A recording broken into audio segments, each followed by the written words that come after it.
All right. So hi, everybody. I'm Elsie. And today we're going to talk a little bit about Iberian rounded tournaments. My internet's a little goofy, so we're going to do this with someone else running my slides. But let's go ahead and advance to the next slide.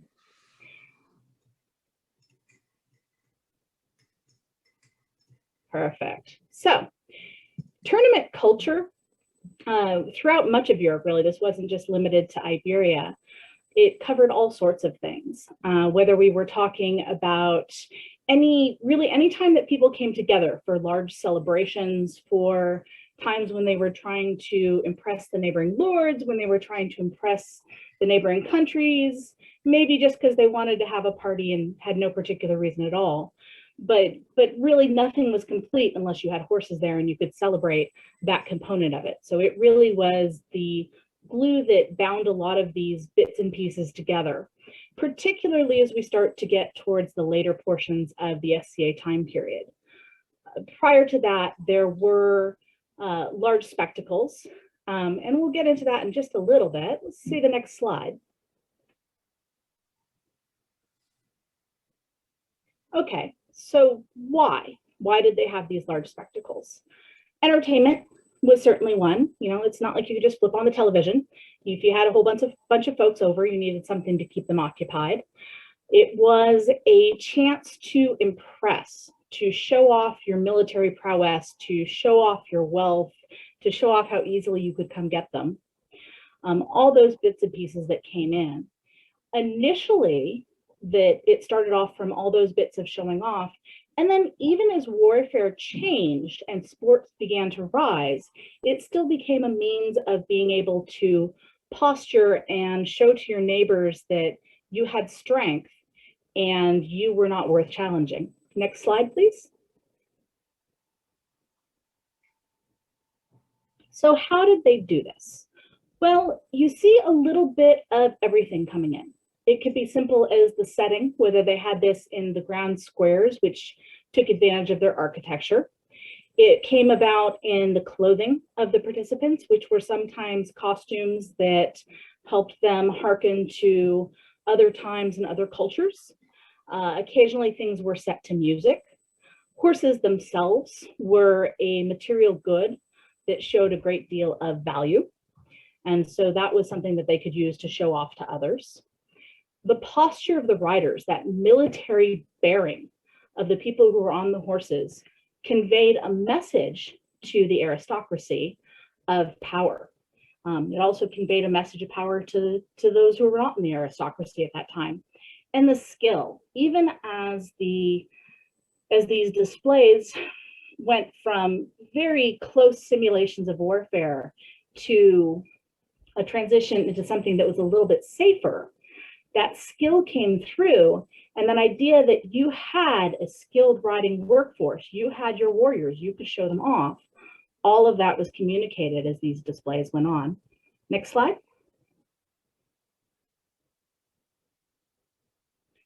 So what sorts of things did they do? Could be as simple as drills and maneuvers, which have almost a training element to them, but particularly when you added in the other elements and masses of riders and masses of people, they took on a grandeur to them. They will remark even on the parades that go through the streets of the wedding processions and the parades to the city squares to do these demonstrations. Even that had an element of having a chance to show off and set a tone and convey your strength and your might to everyone who was around you. Jousting was certainly one of the things that happened, and it started off as an open field. As time progressed on, they've developed a barrier that they would joust along, and there's some reasons for that. And then even a little bit later on, they started to joust against targets or take rings or do some other things. These top four categories are something that you'll see pretty much detailed across Europe. As we start getting into these bottom areas, that becomes a little more focused within Iberia. Bullfights have some crossover into different portions, but certainly the last two categories are distinctly Iberian in their development and their influence. Next slide.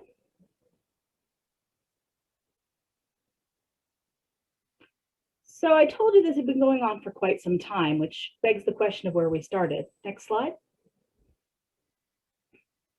This is actually an example of a, whoop, back one. This is the picture when we get back to it is an example of some pottery that goes back and it's detailing a horse race, probably the other direction. Down. There you go. It's, yep, perfect, that one. So this is a detail from a horse race. And you can see from the dates that we're talking 490 BC.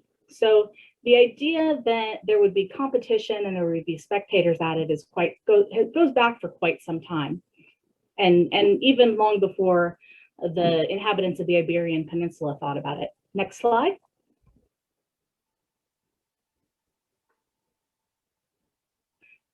So if we look at around that same time, 400 BC, and we look at the bits that Xenophon did, he really detailed some of these early maneuvers and drills that we talked about.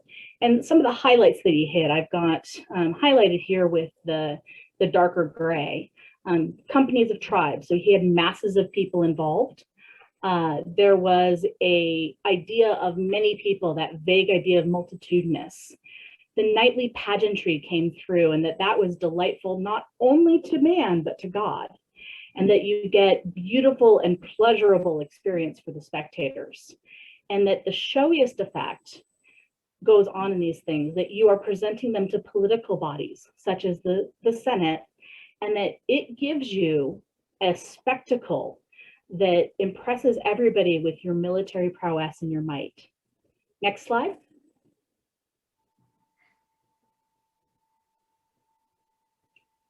So as we start to get a little bit later, and we start to get into some of the areas that influenced Iberia, we start to see the same sorts of things talked about in both the North African treatises.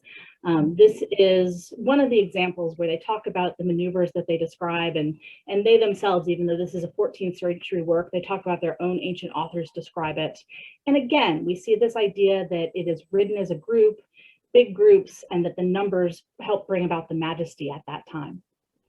Next slide. So we talked about some of the time periods and a little bit about the regions, but what do we actually see involved? And just so you know, Antonio, this next slide is just going to remove that pink bit from the top. Go ahead and move it to the next slide. There you go. And so this is actually an example from King René's tournament book. The parts in terms of the mounted melees and the jousts, and that held fairly well across all of Europe. King René was actually written as a fictitious piece. As far as we're aware, it never happened. But it did generate an idea of rules and some of our understandings of the way that tournaments were conducted throughout much of Europe. Next slide.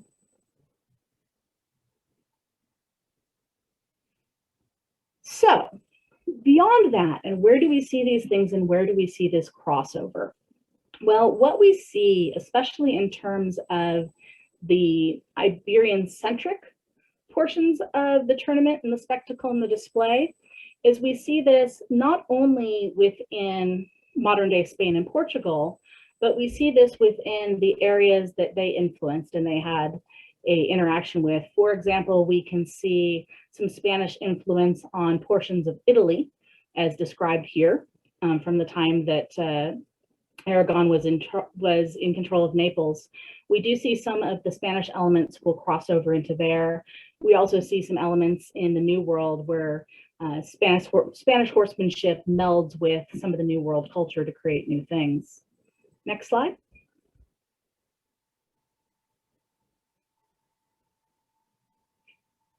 So I've talked a little bit about this being something of transition, which begs the question, why did we go through this time period? Why did things change from Xenophon through these grand tournaments down to some of the targeted bits and pieces?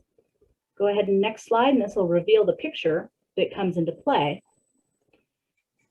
There were a few bits and pieces. Let's go to the next slide, Antonio.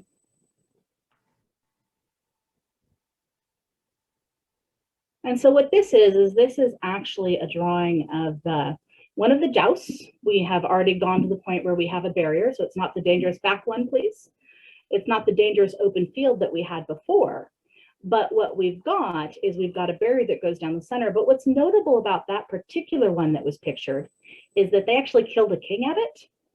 And so that was one of the areas where they began to be a little more concerned and took a noteworthy thing. So certainly the danger of some of these incidents, and when you watch the progressions of all of these spectacles and displays, when they simplify frequently bringing safety in while keeping the grandeur and the pageantry and all those goals they were trying to reach becomes really important to them. Next slide. The other factor that you will see readily come into play is the church. The church routinely is sort of the back and forth in all this. Frequently, these large displays were done in conjunction with religious festivals. There's a lot of tie-in back and forth, but at the same time, the church would, across the board, across countries, across centuries, the church would issue edicts where they were concerned about the dangerous bits and pieces, and they would not allow people to be buried and have the final last rites if they died in these dangerous sports. And so that you see that progression throughout period, and each time you'd see a pushback, and then it became fashionable to do it despite what the church wanted, and there was a lot of interplay back and forth. Next slide, please. The other thing that came into play were some basic changes in the way warfare was conducted. You know, initially the horse was king, and having these knights was power unto itself. As you began to get more effective missile weapons, and the knight was not a tank that could not be defeated, then you started to see these elements come in, and they kept the aura of spectacle and display, and they were used as propaganda to help with the hearts and minds, but they weren't necessarily as active on the war field. So some of the displays that were based on pure war maneuvers, those war maneuvers were no longer in standard use.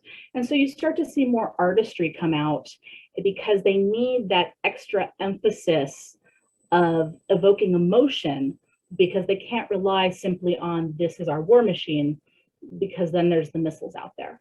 Next slide, please. So what comes into creating this aura that we're looking for? Next slide, which should be our picture of our jousters here underneath by Mayer. You certainly look at the trappings. You know, this is a German example. We'll have some good Spanish ones coming up on the upcoming slides. But all those bits and pieces of fabric and all the very showy bits of armor show off that wealth and create that illusion of grandeur, and you have almost a flame-like appearance in some of these caparisons. Next slide, please. So we look for the sorts of things that were important to the observers of the time. You know, here we have a 15th century account where they talk about the flames of fire. And you will see that red and gold, you had it in the prior picture. This is actually a Spanish armorial that's very well known, that has a tremendous amount of examples. And you have almost that flame licking back and forth, and that richness of those fabrics and that movement, creating emotion that goes with it. Next slide, please.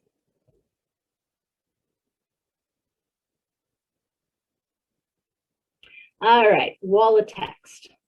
So we talked a little bit about the back and forth between the Italians and the Spanish, or actually in this case, it's actually the Portuguese.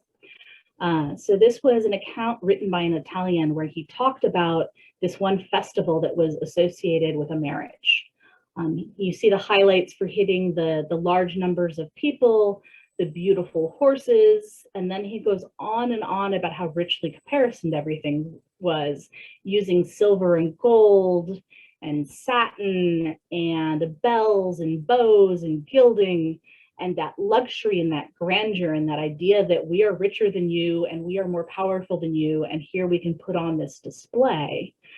comes into this entire package that they were putting forth, because at these weddings, you had a collection of royalty from across Europe, really, as the families came together. And so this was your chance to impress upon your potentially future enemies that you had these skills and you had this wealth and you had this backing and you had this war machine, and weren't you impressive, and they shouldn't come after you because you were ready and you were prepared. Next slide.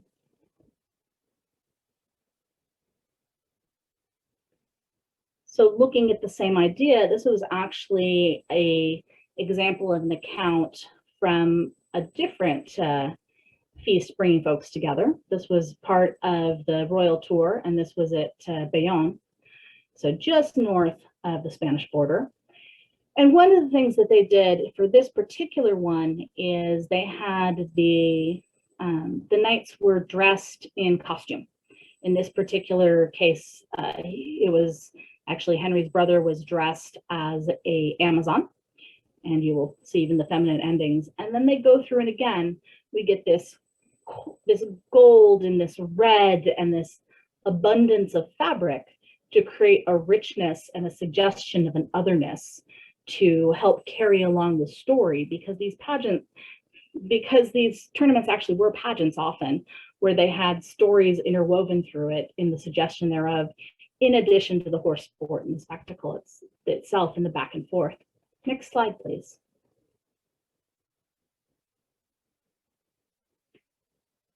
So, and this is something else that we'll see is frequently they went through, and there was, as part of this spectacle and this pageantry, we had the Amazon in the prior piece, and in this case, we are hearkening back to the Moors. When he's talking about reeds, he's talking about something similar to Huego de Cana. We'll get to that in just a moment.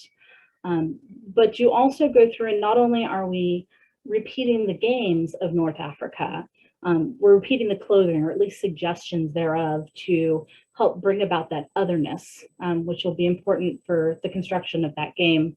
Just a moment, bear with me on this one. It's not quite a linear presentation. Next slide, please. So that elegance is coming through. We talked about them coming through with the posture and appearance and how that came through. And certainly we've covered expense several times. But I think one of the things I found most interesting about this quote from Ponce de Mongera is the idea that not only do things need to be expensive, and obviously so, and that makes you the best and the most elegant, and you should be judged the best, but only if you didn't make mistakes. So you have to have the money, but you have to get it right at the same time.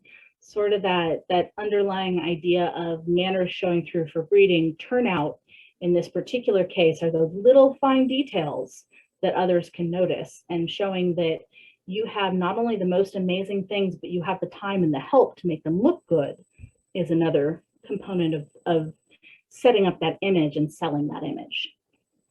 Next slide, please. So the idea is that we start getting into sort of this knightly bearing component to this, okay? Franchise, as it were.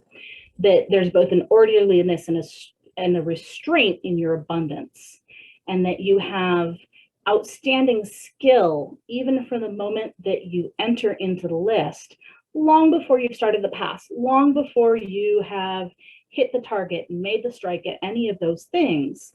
That posture and how you hold yourself and that bearing all becomes an important part of that image that the rider is conveying, along with some of the fine details that are not highlighted in this wall of text, but some of those bits and pieces come into play. But that fundamental bearing, that fundamental carriage as you go forth and do this, it's not the skill itself, it's how you look while you are riding skillfully. Next slide, please. So we took care of the idea that the proper deportment, really sort of getting to this same idea with the carriage, and that you are recognized as a great knight because you sit a horse well, or in this case, almost stand a horse well with that long straight leg. This is also important because, as I think everybody here is aware, Iberia is a bit of a crossroads. And so you did see different types of saddles being used. In the jousting, they tended to ride a la brida. You can see on our images on the right, this very long straight leg, this almost upright appearance. This was sort of the classic thing that the Spaniards were known for. In fact, Castiglione highlights the idea that the Spaniards were the best at riding a la brida. But then you also have a la gente, or a la jineta, I think is how it's pronounced, which is the influence that came from the Moors, which is a little more of a bent leg and a little more down into the saddle.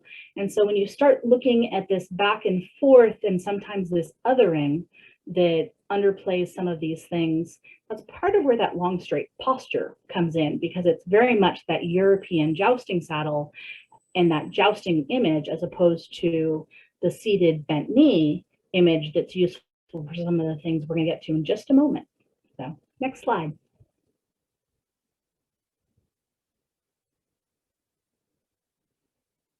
Okay, again, standing at attention. The one thing I found with this really, really interesting about this particular quote is the idea that you want to have a short saddle tree, so that you want the fabric that comes down to not distract from your length of leg. That really long straight leg, you actually want your saddle to be a little bit shorter with the flaps that come down, because it makes your leg look that much longer. As a matter of fact, if we go to the next slide over, we will see this same idea repeated. So if we get down to, actually about midway down, it talks about if he is short, on a short saddlecloth, so the knight looks bigger in even proportion. The little bits of tricks and tips that you can do to achieve that ideal look, that bearing upon your horse. And again, we're talking about the standing in the stirrups, not sitting on the saddle. And I really liked this quote about contracting his legs like a roasted chicken. That's getting back to that Moorish style of riding and sort of a dig at the other, that you want to look like this upright European rider was that ideal that they were going for. I also thought it noteworthy that they talked about, we were talking about selecting the horse and the colors of the horse. And he talks about once they're covered in silks, once they've got these heavy caparisons in, it really doesn't matter what color the horse is because nobody can tell. But then he references out parading on the streets, and that at that point they can tell, but the color is still one of the least important things that there can be.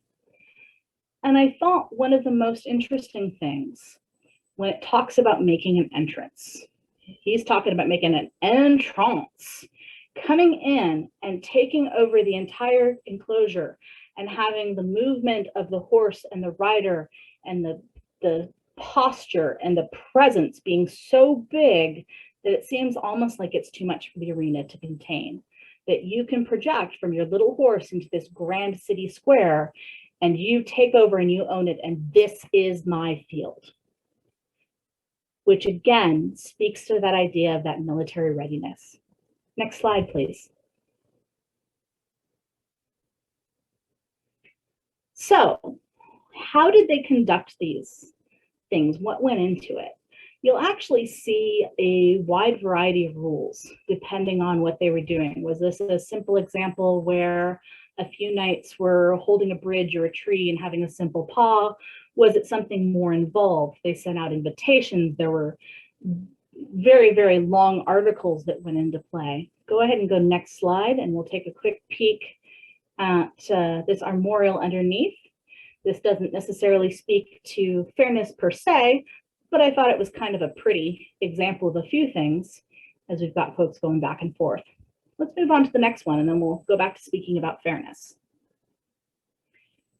What you tended to see in these accounts, particularly in the 15th and 16th century in Spain, there was a lot of emphasis on making sure everything was equal and even. While recognizing that war was about gaining advantages, tournament was a little more like stock car racing. We're going to give everybody the same thing and see where the skill can come through into play. And so certainly highlighted on this one. This particular piece had many articles and many rules. But I really liked that the second rule was focused on the idea that it's going to be fair. You're not going to get an advantage due to equipment, and they consider horses equipment. Next slide, please.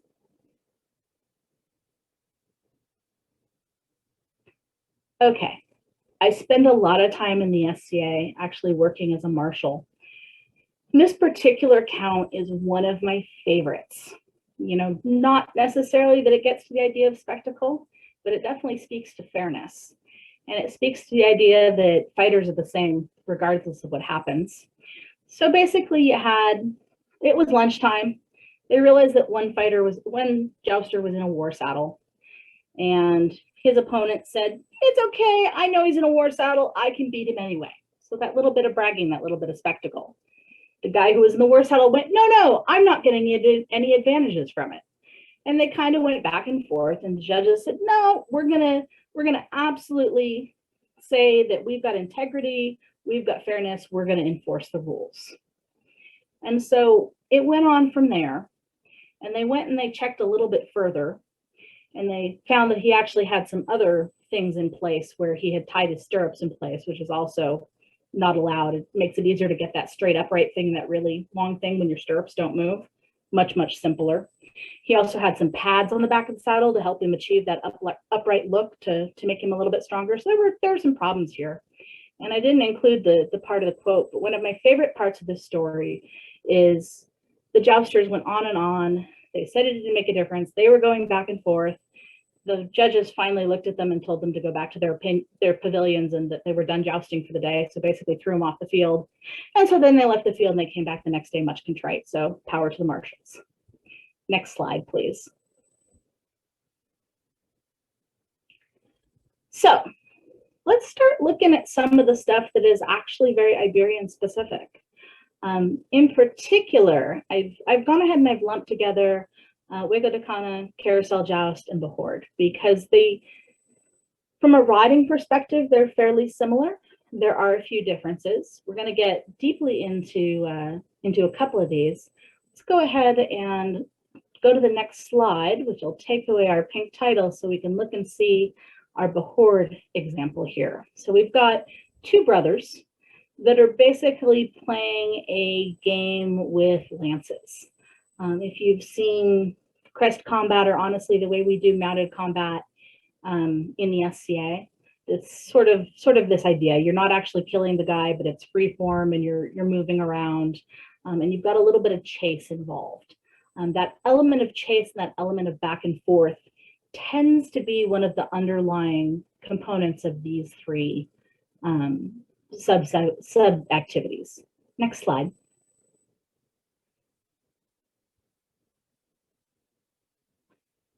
So when we start to look at Behord, we start to look at Juego de Cana specifically, there's always some question on where it comes from. And most of the scholars will agree that it came from North Africa. It came from the Moors. And you definitely see some of the lance handling descriptions in the texts of that time, in the 14th century texts, and even earlier, because again, these are written in the 14th century, but they're harking to more ancient practices. So you see that. You also see, if we look at the image on the my right-hand side of the screen, we see that he has that bent knee sitting down in the saddle posture. So this becomes a time period where that other style of riding becomes more useful. And the very good horseman of the time will actually tell you that you kind of needed to know both, but different place and different time. So this is a different activity than pure straight up jousting. Next slide.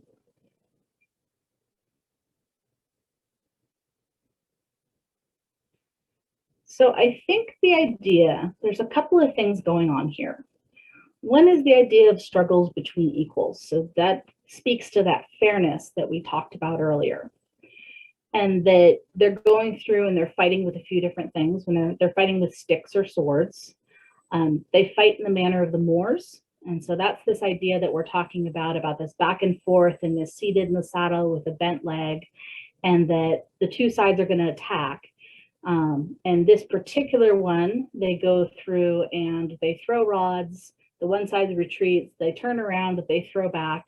And this back and forth is this element that you see. There's a reference to carousel joust, and I don't have a period account of it included in here, but really when you look at the scholars who have looked at this, the biggest difference between Juego de Cana, in which they're throwing short spears or darts at each other, and carousel joust they're throwing clay balls at each other, but it's still this back and forth and this pattern of movement that we see detailed so many other places. Next slide, please. So here we go on a 16th century account. The image in this particular case is from the early 17th century, and this was a very, very large tournament that was held in around 1623. But you can see, so they go through and they're going to clutch their shield with both straps. They turn around. One team is running away. They're fortunately painted in red, silver, and gold to make it easy for us. The other team is coming at them. They've got some blue tones. You can sort of make them out. That makes it easier. They're going to go through. They're going to run away. It's not clear in this one, but there are some other accounts that make it more clear that it's okay to avoid and to move and to foul the other person's shot. So it's not like jousting where you want to present a good surface for them to strike. It's okay to put some riding into this and move your horse around and get away from the element. And there must be a little bit of an element of teamwork, or at least distraction, because they do talk about don't ride out alone unless you're a really good rider with an exceptional horse. But I want to look at, so this is what this looked like in the early 17th century. And we did see this continue in many accounts in the 17th and 18th century, both in Spain and in Italy. Next slide. What I like in this one, the words on the left, you've already seen those, but the image here on the right is actually from a Islamic work. And you can see where they are turned around. They seem to have their shields back covering their horse's rump. It's a smaller shield. They're using swords, but you can see the origins of that movement and that control of the horse. And again, that seated posture with the bent knee. And where that comes into play, and this tie back and forth between the style of riding and what it evolved to in Iberia. Next slide, please. So perhaps one of the things we think of classically, certainly, growing up, you think of Spain and bullfighting as being tied together. I actually live in a part of California with a strong influence from a lot of Azorean immigrants. And so we actually have bloodless bullfighting. They Velcro, they put Velcro on the bulls, and then they put Velcro tips on the spears. So they actually still do this mounted bullfighting. Next slide, let's go ahead and remove the pink. And we can see that this is actually from 1550, before the Common Era. And here we have, on the Isle of Crete, we have an example of folks messing around with bulls. This is something that man has done for many, many years, and it's covered through many, many areas. Next slide.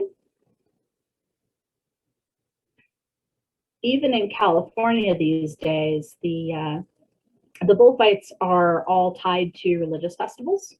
And during period, there are some elements where the bull was linked in with the devil. And so not only do you have maybe the cattle history and the using the bull as an approximation for training some of these military maneuvers, you also have potentially that fight of good versus evil, or at least the appearance of it coming into play. And here is a 16th century account. This is actually that Portuguese wedding that we talked about. And the Portuguese were really noted for taking bullfighting and developing it as a strongly mounted art. They didn't have as much of the foot portion of it. At one time, I think that was based on some royal edicts that took place in Spain and not in Portugal, but I don't have a good reference of that. But even today, you can see that element where, particularly in Portugal, the interplay back and forth between the horse and the bull and the dance is a lot of what the spectators are looking for. One of the things I really wanted to point out on this one, we talked about starting from the more dangerous and coming to the less dangerous. In this particular thing, they're talking about fights with 17 wild bulls. For most of these accounts, it seems to be that they would release a whole bunch of bulls into the area at once, and they'd fight from there. And then they realized that that was bad and they were killing people and horses. And so they actually started to bring the numbers down to more of a one-on-one match that some of us may be familiar with modernly. Next slide, please. So this is actually a account from the very end of the 16th, maybe the beginning of the 17th century, an image of someone fighting a bull. And we can see that from our mid-16th century account, the idea of we're going to turn up over the horse's back. So again, kind of that way goes the con as we turn around and we put our shield back there. In this case, we're turning around with our lance.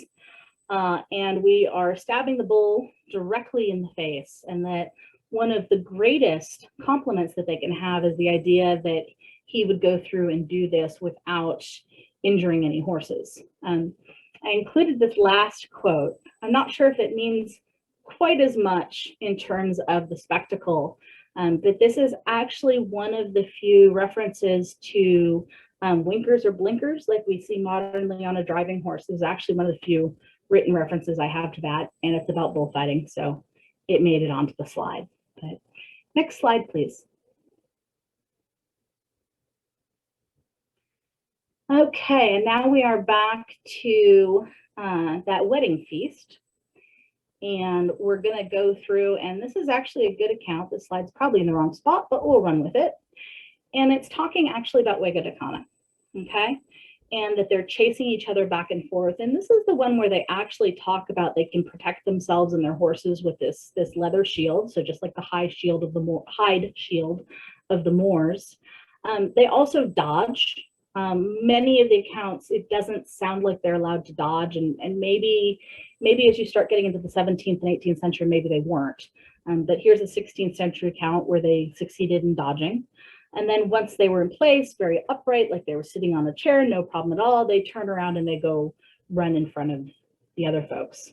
You also see that they got so good that they started to play with the things that they were doing with the reeds themselves. So either they were throwing it up and they were catching it before it hit the ground, or they were throwing it up and they were showing that they could reach all the way to the ground and pick it back up and go ahead and do all those pieces, or they could just throw it completely into the air like a lightning bolt. So again, creating kind of that godlike, fire-like imagery and having that come into play. Next slide, please. So a little bit of New World, in case we have any of our New World folks on board. This is Pato. Next slide. This is actually one of the sports that has survived. It's actually still horseball, is much of the world calls it. It's still called Pato in Argentina. Is actually a sport. They now play with a ball, but they go through and they grip on and they run it. It has developed and become this very popular sport even today. It has its roots in probably at least the 16th century, but we've got accounts from the early 17th. Next slide, please.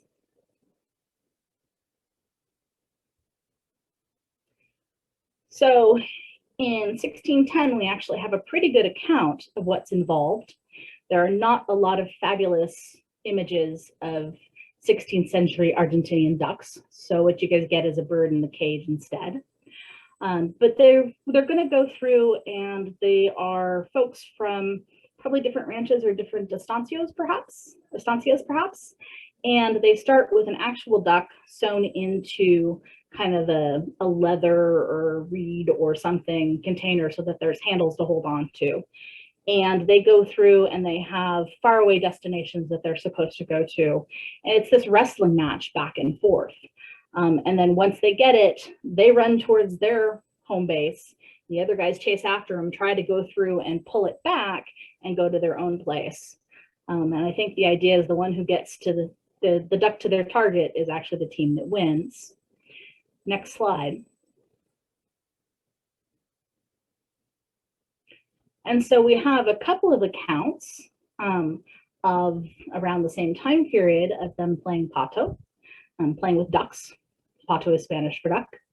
And they go through, and in the town square in front of the church, they're chasing back and forth, and that it's something that actually everybody that was looking around, they admired and they liked watching the horsemanship. And again, it was this spectacle and this enjoyment of what was going on. And I do want to point out that there is actually a duck in that marketplace image right in the center. I can just make out that its beak is small and curved, and it's clearly a duck, not a chicken. So, which I did find one duck image. The other interesting account was that they do talk about actually the natives being able to go through and throw arrows and run with ducks. So run with ducks, I'm assuming, is pato. I'm wondering if throw arrows could actually be a reference to Hueco de Cana, that perhaps that got carried over. When scholars look at pato, it seems to be something that is perhaps purely Argentinian. There doesn't seem to be a pure native component to it. There doesn't seem to be a pure European component to it.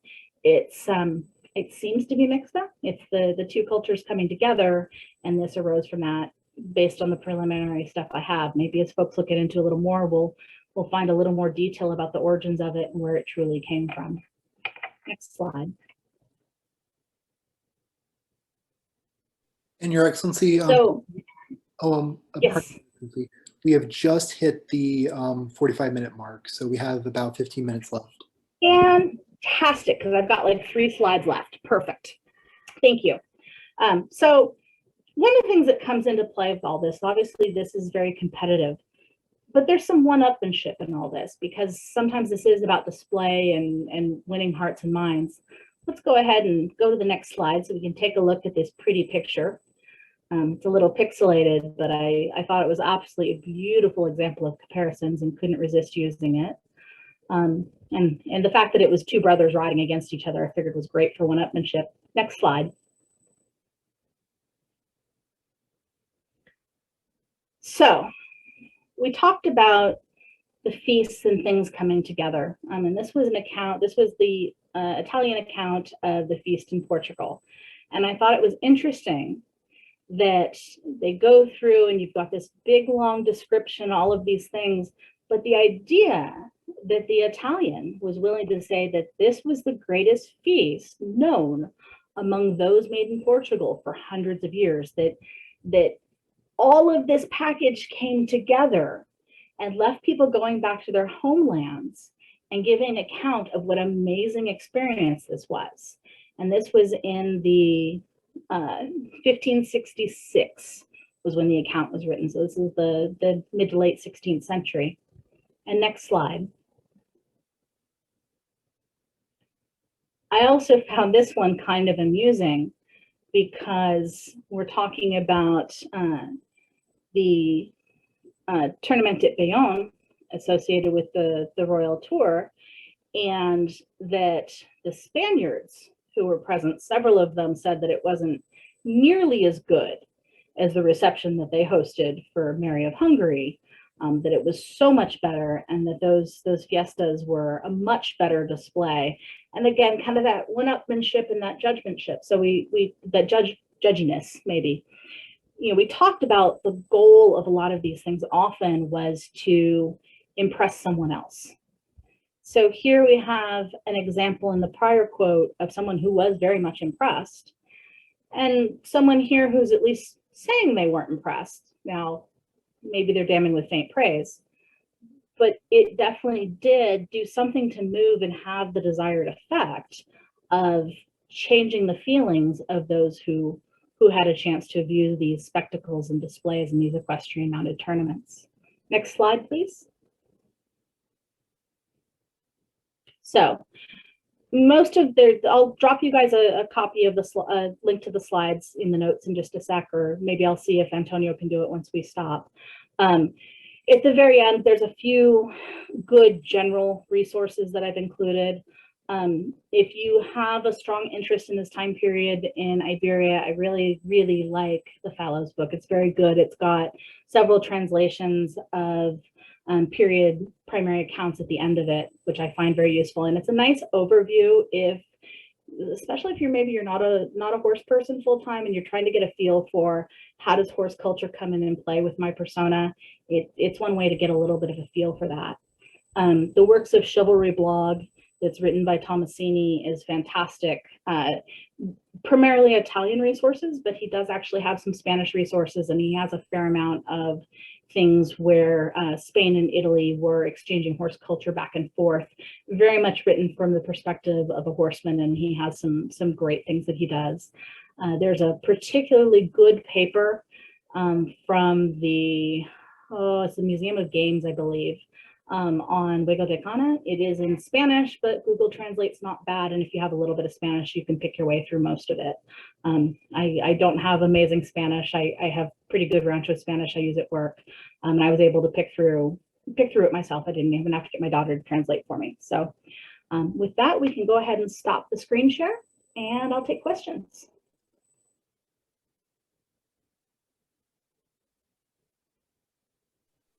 Looking through the comments, and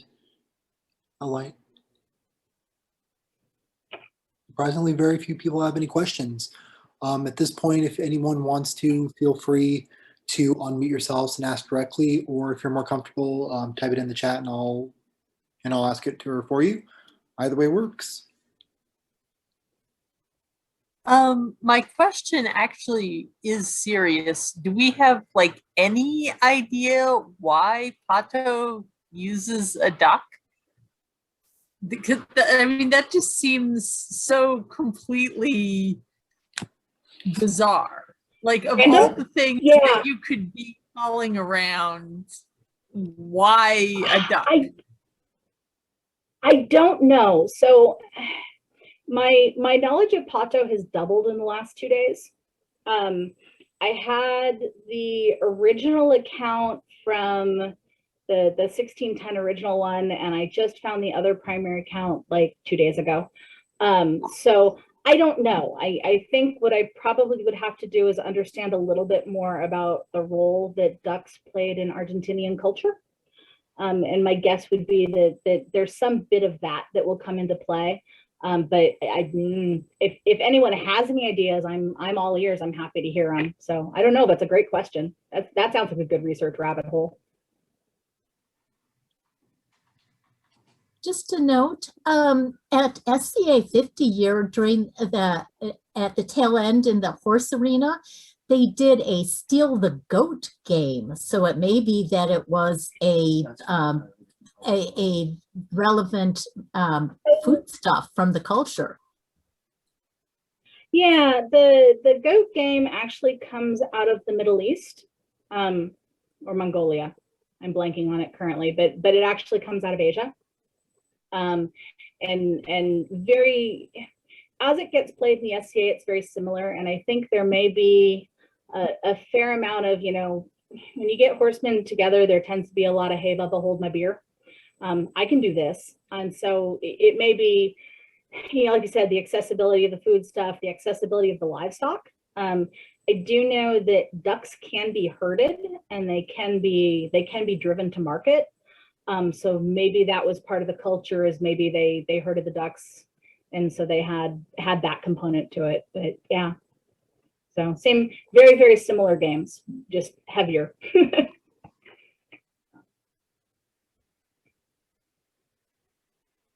Did we have any other questions? So do you find that they have ducks as a major part of these feasts?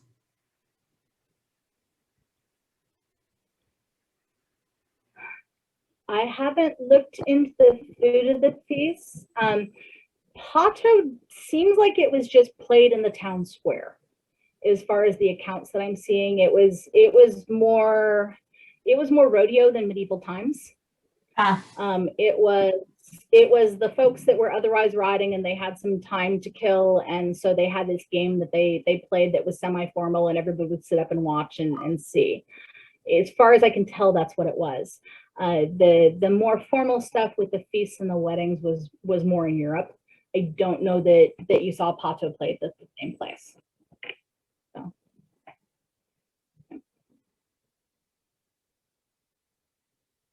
Thank you for sharing that link, Antonio. Anybody else have any questions? I think it's great that you guys are giving me all the poultry questions.